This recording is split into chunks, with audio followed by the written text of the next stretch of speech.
Friends, आप सभी का मेरे चैनल पर बहुत बहुत स्वागत है। इसके पहले मैंने एक वीडियो डाली थी जिसमें हिंदी व्याकरण का एक विषय अलंकार हम पढ़ रहे थे। अलंकार में हमने शब्द अलंकार के प्रकार, अनुप्रास अलंकार को समझा था। आज हम शब्द अलंकार के प्रकार, यमक अलंकार और श्लेष अलंकार को इस वीडियो में समझेंगे। तो आइए समझते हैं शब्द अलंकार को। तो जिस प्रकार अनुप्रास अलंकार में अक्षर की आवृत्ति बार बार होती थी, इसी प्रकार यमक अलंकार में शब्दों की आवृत्ति बार बार होती है। एक शब्द की आवृत्ति 2 या 2 से अधिक बार होती है, परंतु इसमें जो इसका अर्थ होता है वो दोनों में अलग अलग होता है, लेकिन प्रसंग एक ही होता है। एक ही विषय की बात वहाँ चल रही होती है। तो प्रसंग एक ही है, लेकिन एक शब्द 2 या 2 से अधिक बार प्रयोग होगा, बार बार प्रयोग हुआ, परंतु उसका अर्थ भिन्न होगा। दोनों बार में अर्थ भिन्न होगा, वहाँ पे यमक अलंकार होता है। यमक अलंकार के कुछ उदाहरण देख लेते हैं। पहला उदाहरण है काली घटा का घमंड घटा। यहाँ पे ये लाइन है काली घटा का घमंड घटा। तो यहाँ पे एक घटा का मतलब है मेघ या बादल। काले मेघ के लिए बोला गया है काली घटा। और दूसरे घटा का अर्थ है कम होना। तो शब्द एक ही है, 2 बार प्रयोग किया गया, परंतु अलग अलग अर्थों में प्रयोग किया गया है। पहले घटा का मतलब मेघ या बादल है, दूसरे घटा का मतलब यहाँ पे कम होना है, मतलब काले बादलों का घमंड कम हुआ। 2 अर्थ होंगे एक ही शब्द के। दूसरा उदाहरण देख लेते हैं। ये पेपर में पूछा जाता है कनक कनकते 100 गुनी मादकता अधिकाय बा खाए बौराए नर वाक पाए बौराए।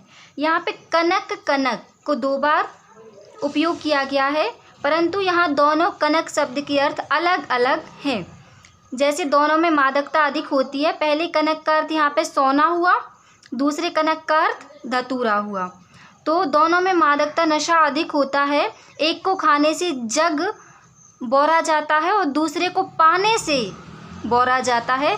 अगर धतूरे को खाया जाए तो जग बौरा जाता है, और अगर सोना को प्राप्त कर लिया जाए तो भी लोग बौरा जाते हैं। तो इस तरह यहाँ पे कनक कनक शब्द का प्रयोग 2 बार हुआ है, परंतु इनके अर्थ दोनों बार अलग अलग हैं। एक पहले कनक का अर्थ सोना हुआ, दूसरे का धतूरा। अगला उदाहरण देख लेते हैं। 3 बेर खाती थी वे 3 बेर खाती हैं। यहाँ पे जो बेर शब्द है इसका 2 बार उपयोग किया गया है, परंतु पहले बेर का मतलब है समय, वक्त, इतने टाइम खाना खाती थी। 3 बार खाना खाती थी, उसको बोला गया है 3 बेर खाना खाती थी। 3 बेर खाती थी मतलब 3 वक्त खाती थी। वे 3 बेर खाती हैं और वो खाने में 3 बेर खाती हैं। बेर मतलब यहाँ पे फल है। तो एक शब्द बेर का यूज़ 2 बार किया गया है, लेकिन अलग अलग अर्थों में। पहले बेर का अर्थ समय है और दूसरे बेर का फल है। अगला एग्जाम्पल देख लेते हैं। ये भी एग्जाम में पूछा जाता है।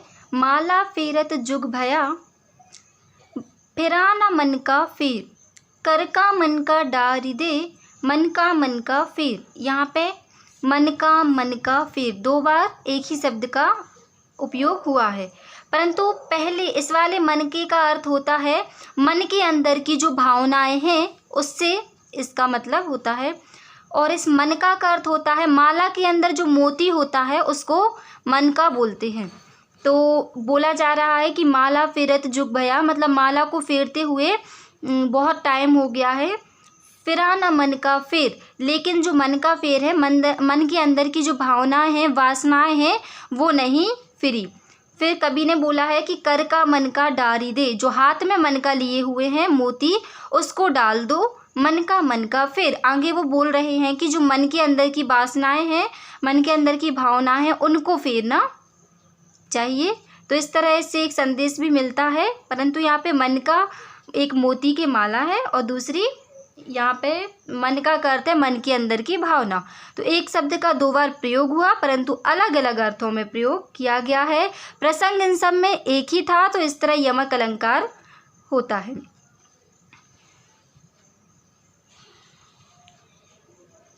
जहाँ पे एक शब्द दो या दो से अधिक बार आए परंतु इसके अर्थ अलग अलग हो, अर्थ भिन्न भिन्न हो, वहाँ यमक अलंकार देखने को मिलता है। यहाँ पे एग्जाम्पल, इसका स्क्रीनशॉट ले सकते हैं। शब्दालंकार का ही एक और प्रकार है श्लेष अलंकार। तो श्लेष का अर्थ क्या होता है? चिपका हुआ या चिपकना। जब एक ही शब्द का प्रयोग, मतलब किसी शब्द का प्रयोग एक बार किया गया है किसी भी लाइन में परंतु उसके कई अर्थ हो, वहाँ पे प्रसंग अधिक होते हैं, 1 2 3 प्रसंग हो सकते हैं और उनके अर्थ, यहाँ पे एक ही शब्द से कई अर्थ निकलते हैं, अलग अलग अर्थ होते हैं, वहाँ पे श्लेष अलंकार होता है। आइए उदाहरण देख लेते हैं। उदाहरण से जो परिभाषा होती है वो अच्छे से समझ में आ जाती है।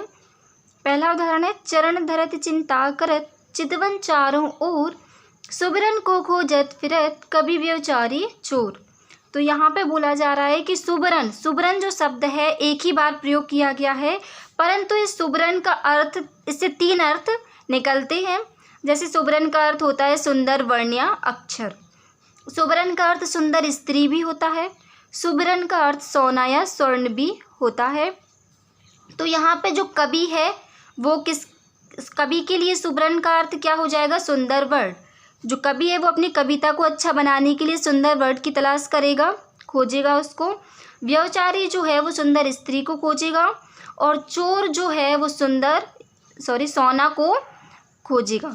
तो इस तरह सुबरन का अर्थ अलग अलग अर्थ में प्रयोग किया गया है। सुबरन शब्द को एक ही बार प्रयोग किया गया है परंतु इसमें कई अर्थ चिपके हुए हैं और ये अलग अलग लोगों के लिए इसकी अलग अलग।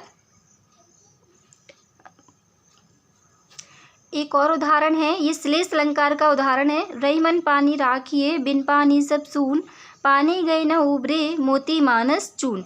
ये आप लोगों ने बहुत सुना भी होगा, पेपर में अक्सर पूछा भी जाता है। अब यहाँ पे कुछ लोगों के मन में ये डाउट होता है कि रही मन पानी राखिए बिन पानी सब सून, पानी गए न उबरे। यहाँ पे पानी शब्द का इस्तेमाल 3 बार किया गया है तो बहुत से लोगों को लगता है कि यहाँ पे यमक अलंकार होना चाहिए परंतु नहीं, यहाँ पे श्लेष अलंकार है क्योंकि यहाँ पे प्रसंग एक नहीं है, प्रसंग यहाँ पे 3 होते हैं। तो यहाँ पे श्लेष अलंकार होगा। ये पानी का अर्थ है मोती के लिए चमक है पानी, मनुष्य के लिए उसकी प्रतिष्ठा या इज्जत है पानी, और आटा या चूने के लिए जल के रूप में पानी का यूज़ किया जाता है। तो इस तरह यहाँ पे पानी कहा जा रहा है कि पानी के बिना सबको सूना है। तो ये 3 अर्थों में इसको बताया गया है। यहाँ पे पानी के 3 अर्थ निकलते हैं। तो इस तरह यह श्लेष अलंकार है। ये एक मैंने उदाहरण के लिए कविता की लाइन ली है, मधुबन की छाती को देखो सूखी कितनी इसकी कलियां। तो यहाँ पे जो कलियां शब्द है,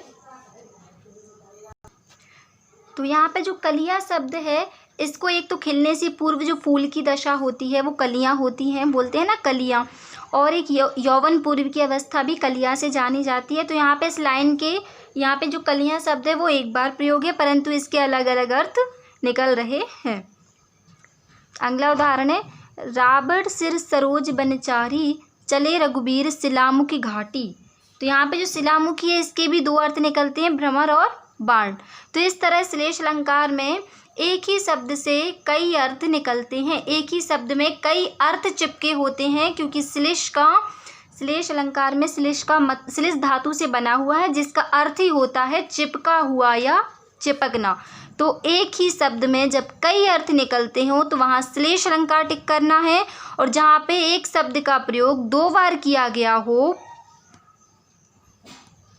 या अधिक बार हो परंतु उनके अर्थ अलग अलग हों पर प्रसंग एक ही हो, वहाँ यमक अलंकार का प्रयोग करना है। ये उदाहरण एग्जाम में पूछे जाते हैं तो इनकी स्क्रीनशॉट ले लीजिए।